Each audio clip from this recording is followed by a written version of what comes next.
Hi everyone, welcome to the Mossy Earth podcast, Restoring Nature. I'm Ria, and today's episode we are going to be talking about slow living with our ambassadors Megan and Ben.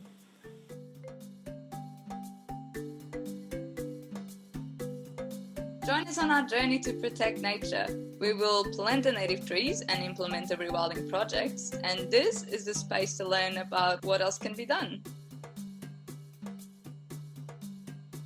Alright, hi guys, welcome and thank you so much for taking the time to speak with us today.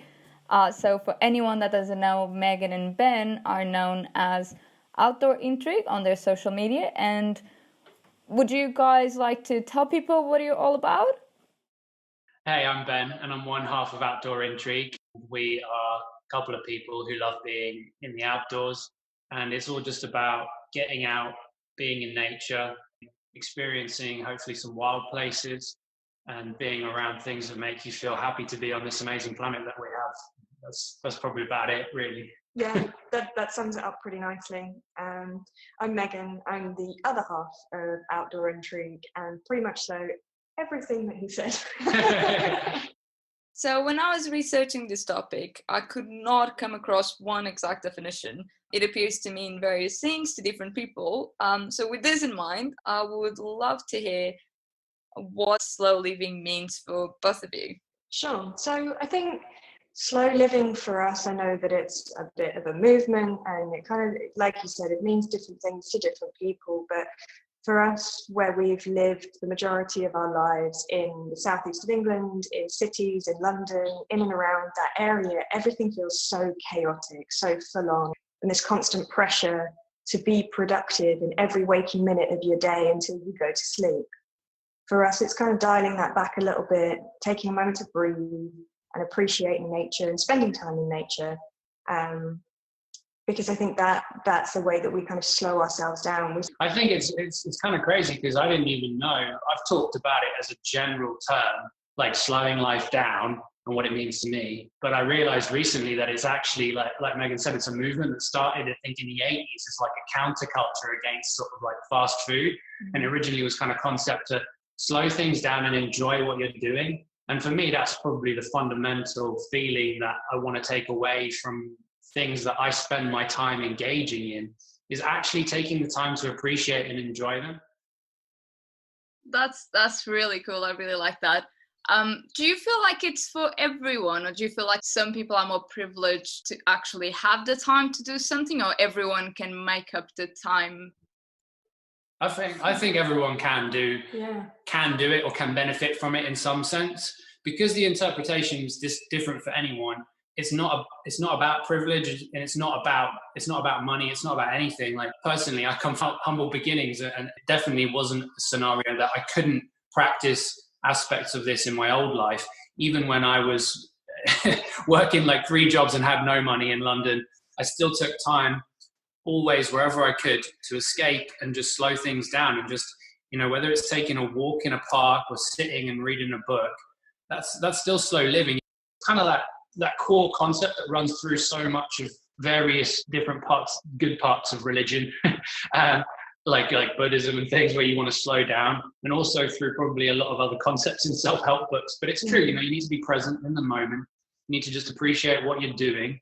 And if you do that, you kind of feel so much better instantly. So I think everyone can benefit from it. And that even people who think, I live such a busy life, it's crazy, I've got to do this and that. I think so. And I think so much of it is more a mindset rather than it being a material thing. So it's not necessarily something that only the privileged can have. You just need to change your mindset. Whilst you may think, like if you're a mum or a dad, or you might be on your own, you might have kids, you might be running a job, you might be 3 jobs, trying to pay rent, running around left, right and centre. But if you have that mindset of slow living, and you have that mindset to appreciate all of these things that you do have, rather than focusing on the negatives, I think it can still be for everyone. Yeah, for sure. I reckon kids make it hard, probably. But yeah, probably. That is such a powerful message. There's always something we can pick up about our own lives, right? I really like what you said about slow living being a mindset. That means no matter what lifestyle you are living, you can definitely incorporate this notion, this effort within your daily life, and make it work for your particular situation, which is really, really, really cool. So yeah, this is actually something I'd love to ask. How did you get into it? Was it just something you read once and you thought, oh, let's make this happen, or did it just happen naturally? I think for me, it was about mental health, and that's something that probably in the Western world and probably on the planet feels in some way, shape, or form. And kind of, you have these times in life where you feel maybe one way or another like you're struggling, or maybe things are getting away from you, or you don't have really a clear concept of self, or there's so many factors. And I've always found that the thing that helped me the most was to slow down and get out into nature, and even just to sit or be around it. And then obviously when you don't have the opportunity to get out into nature, and it's like, okay, rather than me just getting home really tired, kicking off my shoes and putting a meal in the microwave, and then putting my feet up and watching something mindlessly to zone out, which I'm not criticizing because we've all done it. And we all still need that. And we do still need it. But what you want to do sometimes is actually force yourself to sit there and create a meal. Like, get home, put your stuff away nicely, get into the kitchen, proactively think about what you're going to do, take the time to cook a meal, and then, maybe open a bottle of wine, have a glass of red wine while you're doing it. It's like enjoying the tasks that are part of your life as well. So I think, yeah, I don't know what got me into it. I think it's just literally my own mental health, because I've struggled many times in my life with depression, and really and probably also that affected my sleep for many years. And you kind of get into a cycle. And the thing that I found helped me more than anything is just the feeling of being able to slow yourself down. Yeah, I think that's really true, where you take back control of those little elements in your life, whether that's choosing what you're going to have for dinner rather than feeling like my hand's forced, I don't have enough money, so therefore I have to eat this or I have to eat that. It's like, okay, yeah, I might not have loads of money this month, but I'm going to choose to buy these ingredients and make something really nice from those ingredients. I guess for me, in terms of getting into more slow living mindset, again, is related to mental health and just slowing things down. Like, everything felt a little bit frantic, and like I was trying to fill my time to avoid being with myself and to avoid my own thought processes. Like, when I moved out and I lived on my own, it was the first time where I had my own space. No one else was ever going to be around. And I was like, I don't know how to be alone. I don't know how to spend time on my own. I've got to fill this time with stuff. So it's like constantly going out and meeting friends, and like I couldn't have a Friday night where I wasn't going and doing something. And one, it started costing an absolute fortune, and I kind of lost touch with myself a little bit. So it was actually just taking that time to think about what I wanted to do rather than just trying to fill that void with other people. Yeah. So you do feel the impact on your mental health? Do you feel more peaceful? And yeah, for sure. I think it's incomparable, really. It's crazy, isn't it? Yeah. It's such a stark difference, but it has been a journey. Like, we've been on a path. It's not been like an instantaneous change. Human beings, right? The annoying thing about human beings is most of the things that we actually enjoy the most and are the best for us to feel good about ourselves and our lives are the things that we have to force ourselves to do, right? Because all of us want to do nothing, because it's just this inbuilt nature of like, we all feel tired and all the rest of it. But the minute you start taking the time to also force yourself, so it's not just about doing less, it's about also taking more time to do the things you care about. Like forcing yourself to go and take a walk somewhere with no particular objective, but just to walk and think. Just take the time out, right? The world's going to keep on turning. That email you think you have to send, that thing you think you have to do, that friend you think you have to call, can wait. And you can give yourself that time. And I think sometimes you have to be like willing to actually grasp hold of that time and put it into your schedule. And then gradually you start to clear all of the things that you realize are not really necessary to the point where you have a lot more free time. Yeah, and prioritizing and thinking, like you said, about what is the most important thing to me right now. And whatever that activity is, it looks different to everyone, whether that's making a really artisan cup of coffee, or making a meal, or taking 20 minutes out to do some yoga, going for a walk. Whatever it is, something that is relevant to you at that moment, that might be the most important thing that you need to do. And anything else can wait. Housework is not that important. Hey, I just want to say on that topic, cleaning can be one of these things. Yeah, Cleaning is a great relaxer. For some people. Yeah, I agree with you on that one. So you're a cleaner too then, are you? I am messy. I tend to I tend to just always broom the floor because I have a dog. So if I don't, I just see myself living in this pile of hair.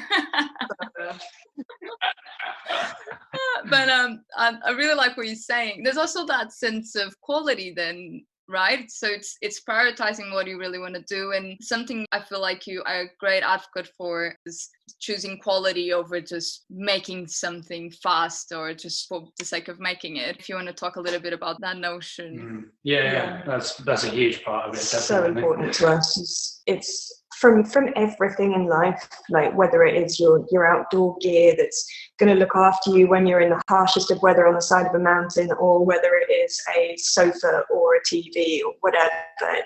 About buying quality, buying sustainable, buying once, looking after that item, and not being in this disposable culture where it's like, we'll buy one thing and in 2 years' time it's not the latest thing, it's out of fashion, it's not popular anymore, so we get rid of it and we buy the next new thing. And this consumerist nature where it's constantly buy more. It's just about taking the time to appreciate those particular objects, I think, right? Yeah, for sure. Yeah, I'm a big advocate of it too, and I think I've come to the point in life where I would rather do without something than buy the wrong version. And when I say wrong, I don't mean like, the prospective brand name or anything, but not buy something that's quality and going to last for the life that I would expect from it. And that people sometimes forget that part of doing the right thing for the environment is actually just, even if you were to buy something that ecologically is not sound and it's not produced in a way that's great for the environment, but you're going to buy it. If you buy a quality version of it and you keep it for 5 to 7 years and you maintain it, and in that time frame someone else has bought various versions that have died and they've had to repurchase, you're still making a massive dent. And that, and that really, really helps. And I think if you then also take that, particularly with clothing, like fashion is a massive one. I'm so anti-fast fashion, I can't even tell you. And I get it, because price matters, and I understand that obviously sometimes you need to buy something, and there's a cross section of people right across society who want to be able to buy things that are affordable. But if you think about, rather than buying 10 of the things you want, buying one of them, taking care of it, it'll be better quality. Hopefully it'll be produced by someone who cared about creating it in the first place. And then you do also slow down and do things like, I've learned to sew. I repair stuff now. I was just talking yesterday about darning my socks because I care about them. I spent money on them. I worked to get that money. I had to sacrifice some of my life to earn the money to do that. And so, yeah, that's a huge one. I have to say, with the reference to you being in Portugal while we're recording this, some of the best stuff I've made is bought is made in Portugal. Amazing manufacturing. Oh, really? Yeah, they've got a really, really sound manufacturing. Favorite jumpers from Portugal. Oh, that's amazing. So talking about quality, do you think that this will involve lots of planning, which means a lot of time? Do you think that people who want to get into slow living need to sit down and plan ahead, or you just go with it as it evolves? How do you think this works? I think it's different for everyone, right? Yeah, I got something on this which is interesting. I think that you don't have to take your time to research everything, because nowadays there are so many great guides. Like you guys on Mossy Earth have some great guides on like various different parts of sustainable living. So you don't have to take the time. But one of the crazy things, right, about the psychology of buying things is that basically with purchasing, once you actually make the purchase, the dopamine hit is pretty much gone. Like, we don't feel great about it anymore. Like we get a new thing, or we buy a new thing and we feel good, and then it kind of just dissipates instantaneously, and hence why we're always wanting to buy more. But you can massively elongate that by researching the things you want to buy, and it becomes like a part of the joy of shopping for something is finding exactly the right version of it. And I know a lot of people listening to this will probably know exactly what I'm talking about. I have like 15 tabs open all about like one topic, you know what I mean, on the computer. And You've currently got about 15 tabs open at the moment, different storage jars for pasta. I research them to death. I'll be like, right, I have to know everything about this product. And Meg, you do it too with sustainability. Hair, makeup, animal cruelty and food and various different brands, what they stand for. Have they got palm oil in their ingredients? Are they using animal products? All of those kind of things. That's really important to me, is not eating animal products. So I spend a lot of time researching different companies, who's the best of these companies doing the right things for the environment, for their people, for the planet. And I want to spend my time doing that. I want to invest that effort. And if you don't want to invest the time and energy into doing that, then it's probably not for you. But that's like I was saying. You can just find an online guide that will tell you about it. One of the byproducts of spending all that time investigating the thing that you're going to buy before you buy it is, first of all, it's quite an enjoyable thing to do because you're oftentimes quite engaged with it. Like, come on, internet shopping is kind of fun in reality for everyone. And then the other thing is, when you actually buy the product, you feel almost like a deeper attachment to it, because it's not just something you just clicked on H&M and purchased just off the cuff. You kind of really understand a deeper sense of it in many cases, which is kind of really cool. And then you also normally, when you've actually got the product, feel a much deeper sense of attachment to it because you've had to learn so much about it. And another cool step with that is that you end up talking to other people about it because you spent so much bloody time researching it. You've got all this knowledge and now you want to share it. How good is that? I guess that if you are wanting to buy a particular item, it can get quite fun exploring your options. And since you mentioned sustainability is one of the topics you research before buying something new, do you want to tell us a little bit about what this lifestyle implies when it comes to the environment? You already spoke a bit about fast fashion and how if we buy better quality clothing and you look after it, you know how much nicer it is. And I mean, this can only be great news for the environment, right? I'll take this one. I think the crux of it is, the less stuff that you buy, the less stuff that you throw away, the longer that you look after things, the less impact you're having on the space around you. And it's all going to make a massive impact on the world that we live in. And we've got 10 years left to save the planet, 12 years left to save the planet. Let's not get into that, who knows? There's not much time. Difficult topic, yeah. I would say that the one thing is we don't completely abstain from, we're not like, we're not sitting here in a yurt that we built from animals that we killed or anything. We are partaking in consumerist society, and we are just doing our very best to reduce our own footprint. And I think sometimes people get terrified by the concept of making changes that they think, it's going to be too difficult, or I don't know if I can do that. But everyone should just do, as a start point, whatever they can. But certainly slow living has a positive impact because, like Meg said, it just slows down your consumption of things. And the minute that you start taking more time to think about things, the minute that you do that is the minute that you'll start probably thinking more about the impact that they have. And it's better that we have everybody doing it really badly than 2 or 3 people doing it super, super well. Like, it's better that we're all just muddling in and trying to make a difference. And you might pick one particular thing, one aspect of your life, whether it is fashion, diet, whatever, some small element of that, and making a small change, and that will have an impact. You don't have to say, like, I'm going to be vegan and I'm going to stop consuming all animal products. It's just like, okay, take a step back, just get rid of milk or something. Better 6 billion pescatarians or 6 billion people who just eat a little bit less beef and pork than 200,000 philosophical vegans ranting on Twitter. Yeah. And that's nothing against philosophical vegans, because, I'm 100% behind everyone's viewpoint. But I think people just need to try and do whatever they can. And it's the same with slow living. You don't have to fully incorporate every aspect and think, oh my God, I haven't got the time to slow down.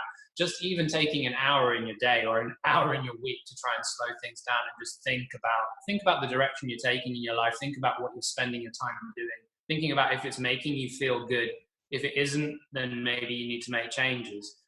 That's good. I find that one of the most powerful statements, what you said before, if we all try and reduce our impact in our own imperfect way, we can create such a positive impact, isn't it? Yeah.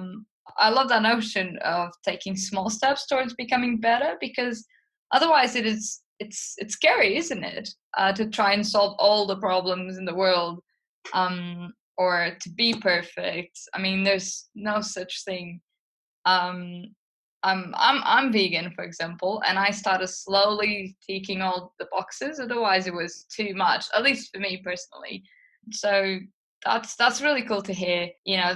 Do what you can, and we will all contribute in our own way. Now, on a completely different subject, I know you guys just moved from the city centre to the countryside.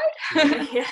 And not wanting to scare the city people away, would you say that is much easier to take things slow on the countryside?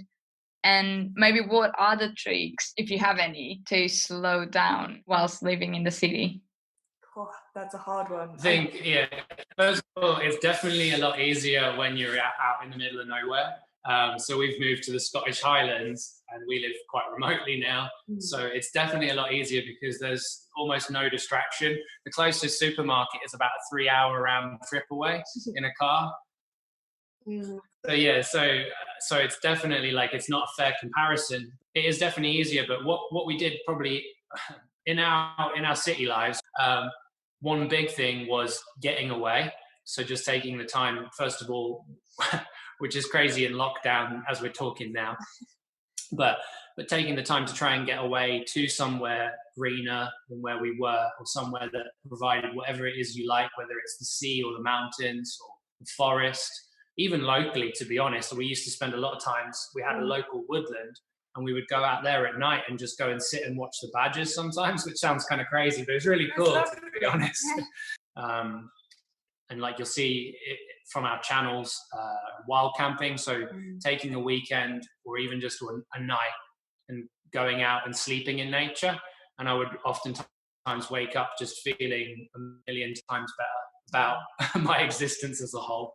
Just feel a little bit calmer, taking away the noise and the stress and all of those things that give you that sensory overload of being in the city. It's just taking yourself away from those for a little bit. And maybe that's not the same for everybody else. No, maybe, it looks different for everyone, doesn't it? Some people it's cooking, for sure. Like one of my little sisters is a vegan chef, and she's big into her cooking. And for her, literally slicing vegetables is like meditation, I think. Yeah. There's nothing here. There's nothing you have to learn about this. There's no pre-concept. There's no ground rules. You don't have to train. You don't have to have read a book. All you can do is just literally sit down for 10 minutes and think about those things that you enjoy doing, and then try and do more of them, and just hopefully slow your pace very slightly whilst you're doing them. Don't rush through them, because sometimes we almost like give ourselves 10 minutes to enjoy the things we want. Like, I'll sit down and read that book quickly, and then you're already rushing to look at your phone. Do you feel that technology kind of gets in the way of it? We've got different viewpoints on this slightly. I have turned off all notifications on all devices. So I definitely buy into technology, and we love filming, and so we have camera gear, and we have drones and stuff like that. And I've got a phone which we're talking on. But I turn off all notifications. I don't like to be notified about anything on my phone. If I want to see it, I will actively choose to go and see it. But you're different. I am different. I like to have those notifications there almost as like I then don't have to go and look for that thing. It's like, it's there, and I'm like, okay, that's a news article that I don't care about, so I'm not going to click on it. And for me, it's like, okay, that means that I've seen that particular thing. Spend time in a hole where you kind of end up scrolling through something that's irrelevant for 45 minutes and you've not paid attention to whatever else is going on around you. But it is different for everyone. Like some people, like you say, like if you get a notification and you're tempted to click on it and be like, oh, that's reminded me that app exists, so I'm going to then go and click into it and be on it for a bit. I would say to your original question, does technology make it harder? I think for everyone on the planet, invariably yes. We are all more distracted and have so many of these, and we're all aware of it. Like everyone even knows. We even talk about it jokingly in our own life. And I have to say, a lot of people might be really good and have like no tech time where they like put stuff away, and like we don't do that. We've incorporated it into the way in which we live, and like I really enjoy some parts of technology in both consuming media. I can find it really positive, and if you do it in a way in which it feels good, and you look at things that hopefully make you feel good, because if you're looking at things that make you feel bad, here's a piece of advice: just stop right now. It depends on what you're doing with it as well. Like if you're just scrolling through Facebook or Instagram or Twitter because you feel like you're lacking a sense of connection, or you feel like you're missing some sort of human element, and you're trying to get something that you're missing from yourself from those apps, you're probably not going to find it. And there's something deeper there that you need to address. But if you're just kind of scrolling through because you're bored and you want to have 5 minutes of a dopamine hit looking at some cat videos or something, then they can be. But I have to say, like in this scenario we're in, all in our houses and locked up in various fashions right across the world, like they do help. It's such a broad topic, that one, isn't it? It's an intriguing one. Like we definitely don't have the answer.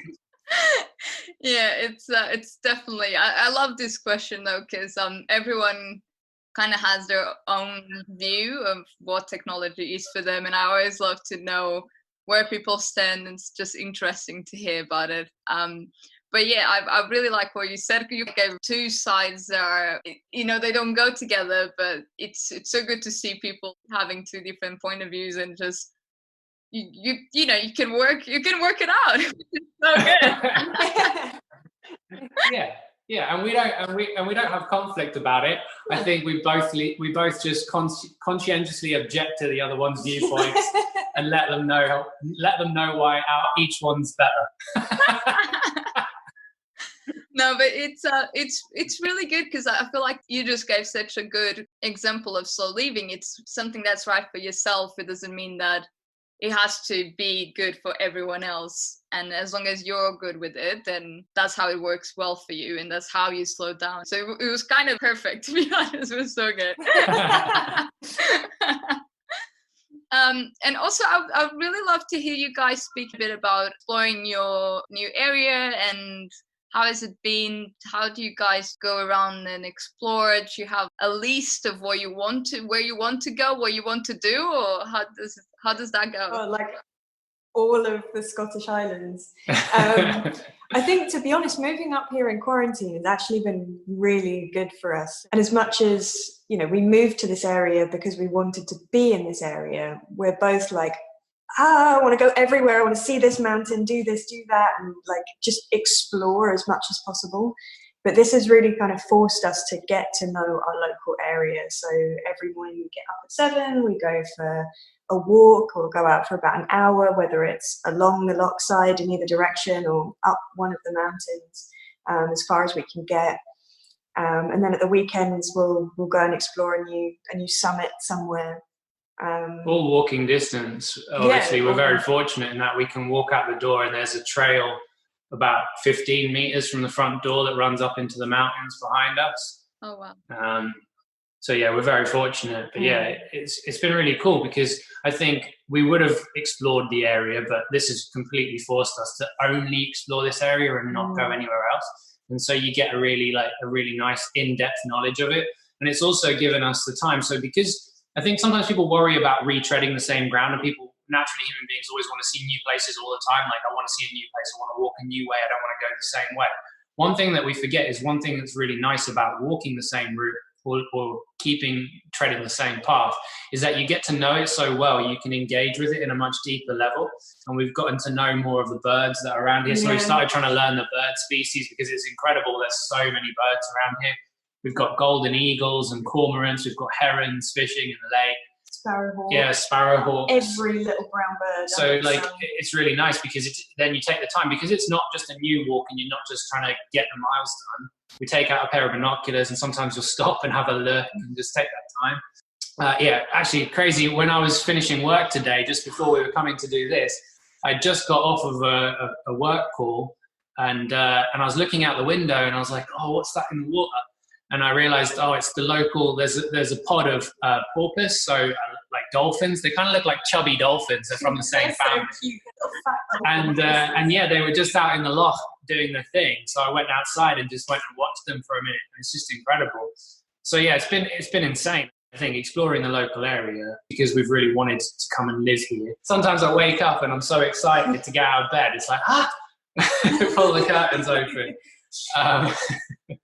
But yeah, it's kind of crazy, isn't it? Yeah, it has been really good to kind of just really slow down. Like, it's forced us into slow living in that sense, where it's, even more slow. Slow living. Slow I think for living. everyone to a degree. I was thinking about this the other day. Like, I think the lockdown, it's a real challenge for people's mental health because you're away from human contact.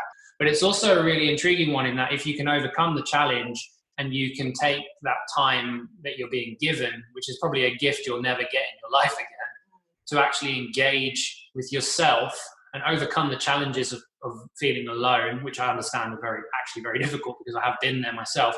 If you can, and in some sense try and fixate on the positives in that you're being given this time, and that you can actually do whatever you want probably in some of the time because you don't have all of those social constraints, and it's kind of an amazing opportunity to try out slow living, try before you buy. Yeah. I really like what you said of just doing the same route. I feel like you would also just really notice what's around you, and that's so cool. That's really inspiring. So just before we finish, I just want to tell everyone, please go check them out on Instagram. There's really cool things you can learn from these guys. I love your account. I'm really happy to work with you. So thank you so much for taking the time today. I'm really, really happy. And especially because you just turned your back to some little fat dolphins to be here with us today, and that's special. No, it's been a pleasure talking to you guys, and I think we really enjoy what Mossy Earth are doing, and I think people hopefully will think more and more in their lives about the impact they're having, and yeah, just do anything. I just think anyone who can do anything, just any small step, man, just recycle a bottle, pick up a piece of rubbish, become a vegan, whatever it is, just make a change. You'll feel good about it when you do. Yeah, and all of these small impacts will make a massive difference to the environment as well. So just do something, however little it is. Yeah, for sure.